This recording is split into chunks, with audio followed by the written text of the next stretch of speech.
तो प्रियम्बल को हम डिफाइन कैसे करेंगे कि प्रियम्बल इज ए जस्ट, क्या होगा प्रियम्बल क्या है, कैसे डिफाइन करेंगे?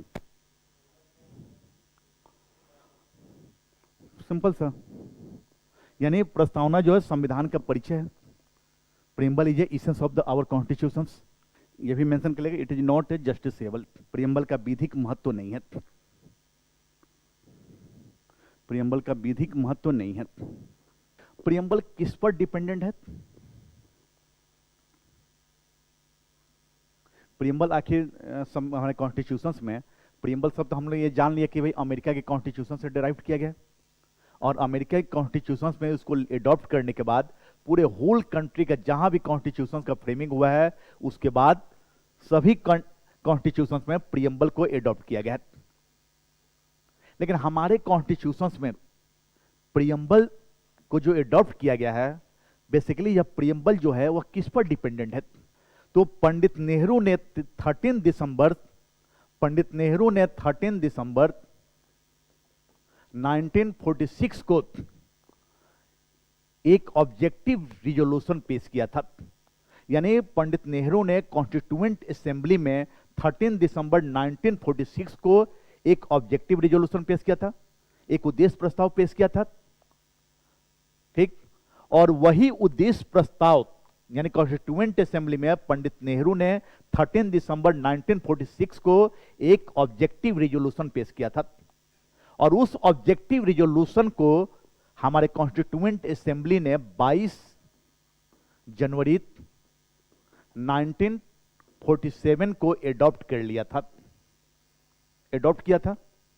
और उसी ऑब्जेक्टिव रिजोल्यूशन पर ही हमारा प्रियम्बल डिपेंडेंट है, यानी उसी को आधार बनाकर, बेस बनाकर हमने प्रियम्बल को फ्रेमिंग किया है, प्रियम्बल को तैयार किया है। यानी पंडित नेहरू ने 13 दिसंबर 1946 को एक ऑब्जेक्टिव रिजोल्यूशन कॉन्स्टिट्यूएंट असेंबली में पेश किया था। 13 दिसंबर 1946 को कॉन्स्टिट्यूएंट असेंबली में जो प्रेजेंट किया था, और उस ऑब्जेक्टिव रिजोल्यूशन को हमारे कॉन्स्टिट्यूएंट असेंबली ने 22 जनवरी 1947 को एडॉप्ट भी कर लिया था कॉन्स्टिट्यूएंट असेंबली ने, कि हां पंडित नेहरू ने जो ऑब्जेक्टिव रिजोल्यूशन पेश किया है वह बिल्कुल सही है, इसी के अकॉर्डिंगली हमारे कॉन्स्टिट्यूशन का फ्रेमिंग होना चाहिए। और उसी के आधार पर जब हमें संविधान जब हम बना रहे थे तो उसी के आधार पर, इसी ऑब्जेक्टिव रिजोल्यूशन के आधार पर ही प्रियम्बल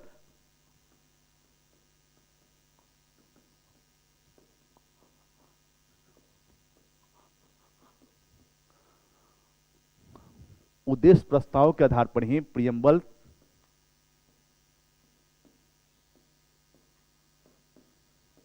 इसी उद्देश्य प्रस्ताव के आधार पर ही प्रियम्बल लिखा गया है, इसी उद्देश्य प्रस्ताव के आधार पर। तो यहां भी प्री से क्वेश्चन बन जा रहा है कि हमारा प्रियम्बल जो है वो किस पर डिपेंडेंट है? तो ऑब्जेक्टिव रिजोल्यूशन पर डिपेंडेंट है। और इस ऑब्जेक्टिव रिजोल्यूशन को किसने प्रेजेंट किया था कॉन्स्टिट्यूएंट असेंबली में? पंडित नेहरू ने। और कब, किस डेट को? 13 दिसंबर 1946 को। और इस ऑब्जेक्टिव रिजोल्यूशन को हमारे कॉन्स्टिट्यूएंट असेंबली ने कब अप्रूव किया था? 22 जनवरी 1947 को। इसी ऑब्जेक्टिव रिजोल्यूशन पर हमारा प्रियम्बल जो है वह डिपेंडेंट है, यानी उसी के आधार पर हमारे प्रियम्बल को बनाया गया है। क्लियर? ये प्री में क्वेश्चन आया हुआ है, ठीक है ना। आप लोग बहुत सारे मैगजीन वगैरह पढ़ेंगे, ठीक, बहुत सारे मैगजीन वगैरह पढ़ेंगे या बहुत सारे बुक वगैरह में दे दिया होगा, टेक्स्ट बुक की बात मैं नहीं कर रहा हूं, तो वहां पर एक वर्ड हमेशा मेंशन किया रहता है, प्रियम्बल इज ए की ऑफ द आवर कॉन्स्टिट्यूशंस, ठीक है ना। प्रस्तावना संविधान की कुंजी है। बहुत सारे मैगजीन में मैं देखा हूं, बहुत सारे मैंने कोचिंग संस्थानों के नोट्स में भी देखा हूं, ठीक, टेक्स्ट बुक की बात मैं नहीं कर रहा हूं, बहुत सारे मैंने ऐसे जो बुक वगैरह होते हैं, कभी भी ऐसा स्टेटमेंट अगर आ जाए कि प्रियम्बल इज ए की ऑफ द आवर कॉन्स्टिट्यूशन, वह सीधे गलत स्टेटमेंट है। हमेशा आप लोग ध्यान रखिएगा, सुप्रीम कोर्ट ने गोलकनाथ के केस में, गोलकनाथ वर्सेज केंद्र सरकार के केस में 1967 गोलकनाथ,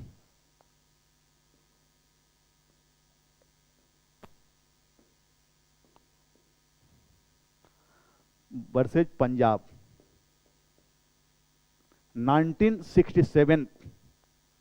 इस केस में हमेशा आप लोग ध्यान रखिएगा, इस केस में सुप्रीम कोर्ट ने ठीक यह डिसीजन देते हुए कहा है कि प्रियम्बल जो है, सुप्रीम कोर्ट ने यह कभी नहीं कहा है कि प्रियम्बल इज ए की ऑफ द आवर कॉन्स्टिट्यूशन, बल्कि सुप्रीम कोर्ट ने यह कहा है कि हमारे जो कॉन्स्टिट्यूएंट मेकर जो है, ठीक है ना, संविधान के जो निर्माता हैं, उनके आइडियाज को, उनके ड्रीम्स को, उनके विचारों को, उनके फिलॉसफी को, ठीक, आखिर हमारे संविधान निर्माता जो थे, हमारे फ्रीडम फाइटर जो थे, वह क्या सोचते थे आफ्टर इंडिपेंडेंट। वो उन्होंने जो ड्रीम्स देखा था कि आखिर आफ्टर इंडिपेंडेंट जब हम गवर्न करेंगे तो हम कैसे देश को, शासन व्यवस्था को गवर्न करेंगे, हम कैसे हम अपने संविधान को बनाएंगे, हम कैसे अपने पॉलिटिकल सिस्टम को कंडक्ट करेंगे, हमारी पॉलिटिकल सिस्टम कैसा होगा, किस प्रकार का होगा, हमारा पॉलिटिकल सिस्टम कैसे रन करेगा, किस प्रकार रन करेगा। उन्होंने जो ड्रीम्स देखा था, उन्होंने जो सपना देखा था, ठीक, उन्होंने फ्रीडम स्ट्रगल के दरमियान जो एक आइडियाज बनाई थी, जो एक आइडियोलॉजी क्रिएट किया था, एक आदर्श बनाया था, जैसे गांधी ने अहिंसा का आदर्श बनाया था, सत्य की बहुत बड़ी डिफाइन किया था उन्होंने। तो ये जो आइडियोलॉजी उन्होंने बनाई थी, उन आइडियोलॉजी को जानने का सोर्स क्या है, यानी जो भी हमारे फ्रीडम स्ट्रगल रहे हैं, फ्रीडम फाइटर रहे हैं, उनके आइडियाज को, उनके फिलॉसफी को, ठीक, उनके साइकोलॉजी को, वो क्या सोचते थे। सोचने का मतलब कि आफ्टर इंडिपेंडेंट हमारी सिस्टम जो कैसे रन करेगी, तो उनके वो हमारे देश के बारे में, हमारे सिस्टम के बारे में वो क्या सोचते थे, उनकी थिंकिंग क्या थी, उनकी साइकोलॉजी क्या थी, उन सभी को जानने की जो की पॉइंट है, उनके विचारों को, उनके दर्शनों को जानने की कुंजी जो है वह प्रस्तावना है।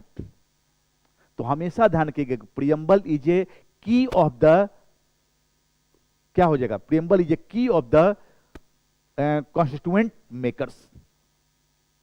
प्रियम्बल इज ए की ऑफ द कॉन्स्टिट्यूएंट मेकर्स, यानी कि वे क्या सोचते थे, उनकी आइडियोलॉजी क्या थी, उनके फिलॉसफी क्या थी, उनको जानने की जो कुंजी है वह प्रस्तावना है।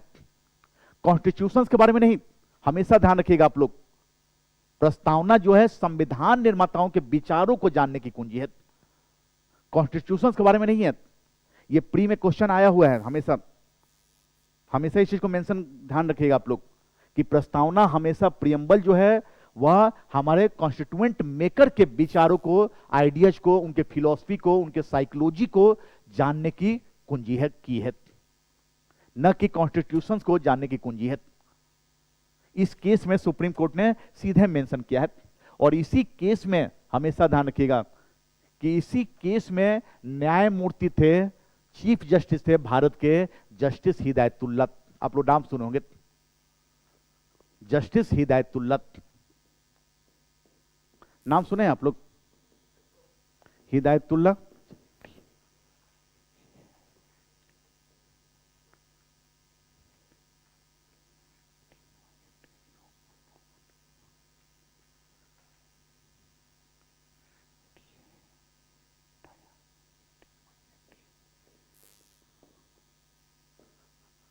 जस्टिस हिदायतुल्लाह कौन थे? हिदायतुल्लाह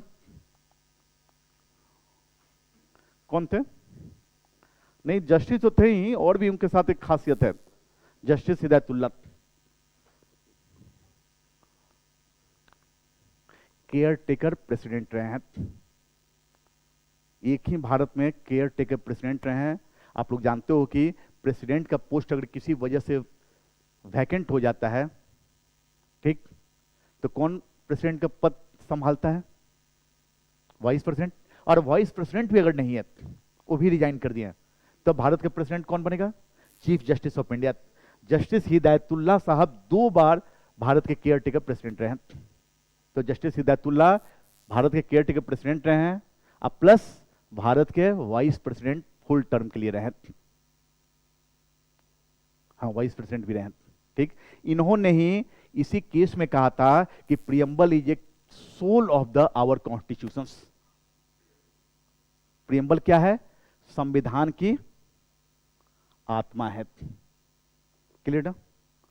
अब यहां पर preamble is a soul of the our constitution. Soul शब्द का वर्णन एक आदमी और भी किसी ने किया है। किसने किया है आत्मा शब्द का? हाँ, अंबेडकर साहब ने भी किया है। अंबेडकर जी ने किस कॉन्टेस्ट के लिए किया है, कंटेंट के लिए है कि वह भी संविधान की आत्मा है।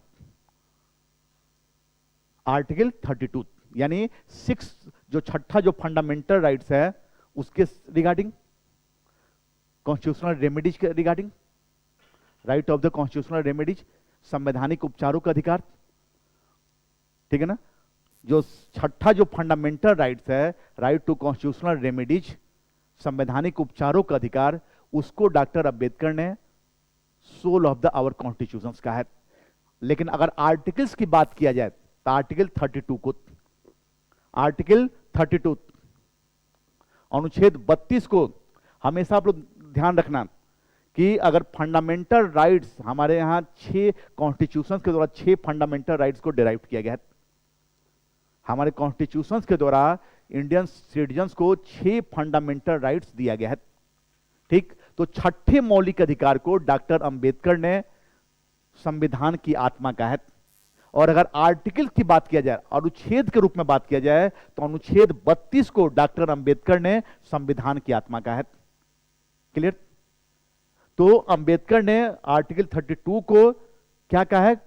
Soul of the our constitution. लेकिन सुप्रीम कोर्ट की अगर बात किया जाए कि सोल ऑफ द कॉन्स्टिट्यूशन कौन है, और ऑप्शन में अगर आ जाए कि प्रियम्बल, फंडामेंटल राइट्स वगैरह वगैरह, तो आप लोग आंसर किसका मारेंगे? प्रियम्बल को।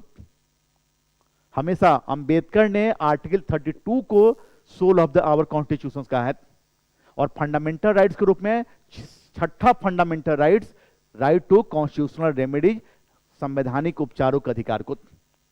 लेकिन सुप्रीम कोर्ट ने प्रियम्बल को soul of the our constitution कहा है। ठीक, सुप्रीम कोर्ट ने। तो अगर कभी क्वेश्चन अगर आ जाए इनमें कौन हमारे संविधान की आत्मा है,